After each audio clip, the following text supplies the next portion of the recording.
Assalamualaikum warahmatullahi wabarakatuh. Perkenalkan nama saya Anissa Fitria dengan PIM 1006063220092 dari kelas B. Di sini saya akan mempresentasikan mengenai fitofarmasetika hiperkolesterol.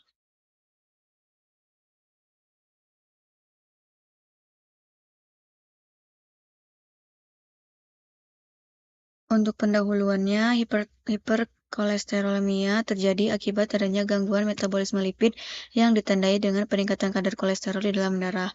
Prevalensi hiperkolesterolemia ini tuh di dunia terjadi sekitar 45% di dunia, 30% di Asia Tenggara, dan 35% di Indonesia. Hiperkolesterolemia ini tuh ditandai dengan peningkatan kolesterol total LDL dan atau trigliserida yang dapat meningkatkan resiko aterosklerosis, penyakit jantung koroner, dan stroke. Oleh karena itu, diperlukanlah terapi jangka panjang yang aman dan efektif, termasuk penggunaan fitofarmaka sebagai terapi pendukung.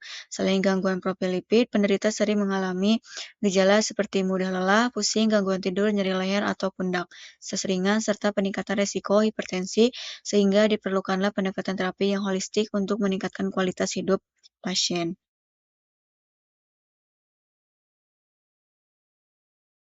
Ini formula bahan ini formula, bahan yang akan digunakan adalah ekstrak lobak hitam sebanyak 15%, ekstrak buah ranti hitam 15%, ekstrak rimpang jahe 15%, laktosa, kuantum satis, dan juga ada gelatin sebagai cangkang kapsulnya. Nah, untuk, formula ini berupa kapsul gelatin keras, ukurannya tuh adalah ukuran 0 sebagai fitofarmaka, untuk membantu terapi hiperkolesterolemia.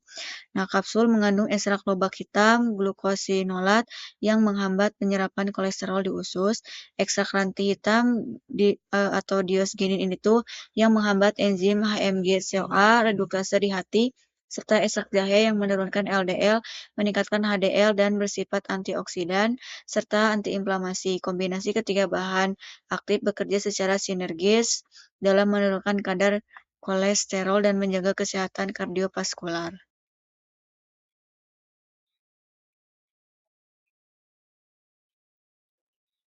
Laktosa monohidrat digunakan sebagai pengisi dan magnesium stearat sebagai pelicin dengan kapsul gelatin keras untuk menutupi bau dan rasa serta menjaga stabilitas sediaan.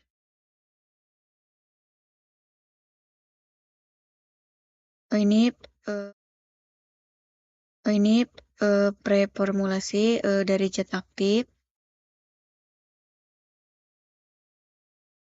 Yang per- yang pertama ada dari lobak hitam, yaitu glukosinolat. Dalam lobak hitam ini eh, yang pertama ada aktivitasnya, untuk bentuknya adalah hidrolisatnya, dia tuh mampu mengurangi akumulasi kolesterol di dalam hati sehingga membantu menurunkan kadar kolesterol LDL di dalam darah.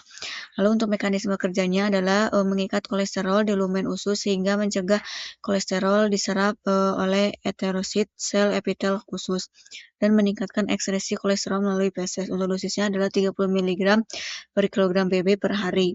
Nah, lalu untuk stabilitasnya adalah stabil pada pemanasan dan juga stabil secara kimia pada kondisi normal serta dapat dihidrolisis secara enzimatik dengan myorosинase.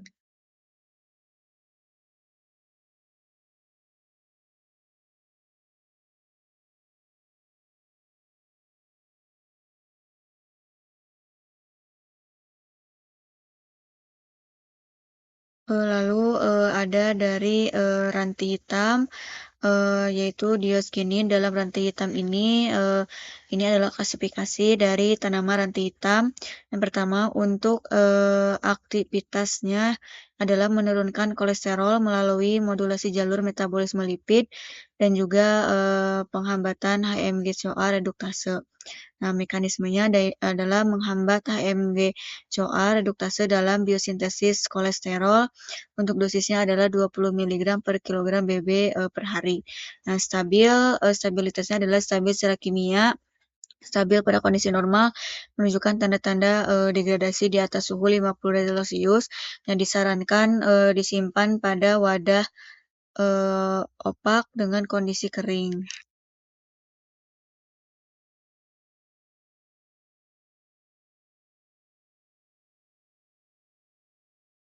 Lalu untuk, rimpang jahe yang pertama, rimpang jahe dari Zingibir officinale, ini adalah klasifikasinya untuk aktivitasnya dia tuh menurunkan kolesterol melalui modulasi metabolisme lipid, efek antioksidan dan antiinflamasi. Untuk mekanismenya adalah menurunkan LDL dan juga kolesterol total, menekan HDL, melindungi pembuluh darah dan stres oksidatif. Untuk dosisnya adalah 2-5 gram rimpang kering per hari atau 500 sampai 1000 mg ekstrak per hari.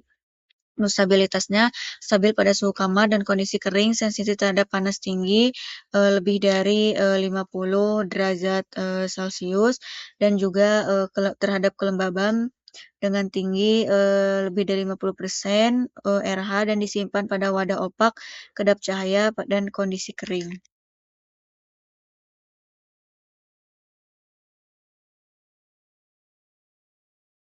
Ini adalah preformulasi dari bahan tambahan.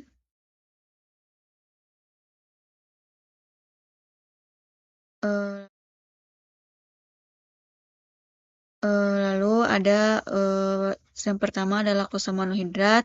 Untuk persamaan adalah kapsulak. Untuk pemberiannya adalah kristal putih hingga agak putih, tidak berbau, sedikit manis.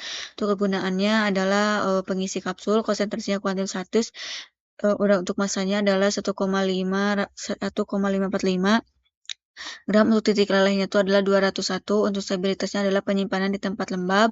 Untuk penyimpanannya simpan di wadah tertutup rapat. Inkompatibilitasnya terjadi penurunan kadar gula ketika disimpan di tempat yang sama dengan senyawa gugus amino sekunder dan dapat mendegradasi steroid. Nah, lalu yang kedua ada magnesium stearat. Magnesium stearat ini tuh dia tuh sinonimnya adalah cecapon. Untuk pemberiannya adalah serbuk sangat halus dan warnanya warna putih, densitasnya serbuk sangat rendah. Penggunaannya adalah sebagai lubrikan kapsul, konsentrasinya 0,25 sampai 5%. Untuk massa jenisnya adalah 1,92 gram cm. Ketiga, untuk titik lena ada 117 sampai 150. Untuk kelarutannya adalah praktis dilarut dalam etanol, ether, dan air, sedikit larut di dalam etanol hangat dan bensin hangat. Nah, untuk stabilitasnya stabil di wadah kedap udara dan sejuk dan juga kering. Untuk stabilitasnya adalah stabil di wadah kedap udara, sejuk dan kering. Inkompatibilitasnya adalah inkompatibel dengan asam kuat, alkalis, dan garam besi. Hindari pencampuran dengan material pengoksidasi kuat. Tidak dapat digunakan untuk sediaan yang mengandung aspirin, vitamin, dan juga garam alkaloid. Lalu yang ketiga ada gelatin. Lalu yang ketiga ada gelatin, yaitu kapsul ukuran 0. Untuk sinonimnya adalah biko. Pemberiannya adalah padatan kering berupa butiran atau lembaran tipis yang transparan hingga kuning pucat, tidak berbau atau memiliki bau yang khas yang sangat lama. Untuk kegunaannya adalah cangkang kapsul, massa jenisnya ada 1,28 sampai 1,32 gram pangkat cm3, kelarutannya dalam gliserin dan air lebih dari 40. Berarti stabilitasnya gelatin kering stabil di udara, larutan gelatin stabil di penyimpanan dengan suhu sejuk, suhu lebih dari 50 Celcius, memicu depolimerisasi. Untuk penyimpanannya disimpan di wadah tertutup rapat dan di tempat sejuk, berventilasi dan kering. Inkompatibilitasnya adalah asam kuat atau basa kuat. Ini merupakan pustaka yang telah saya gunakan. Sekian presentasi yang telah saya sampaikan. Mohon maaf apabila ada kesalahan. Wassalamualaikum warahmatullahi wabarakatuh.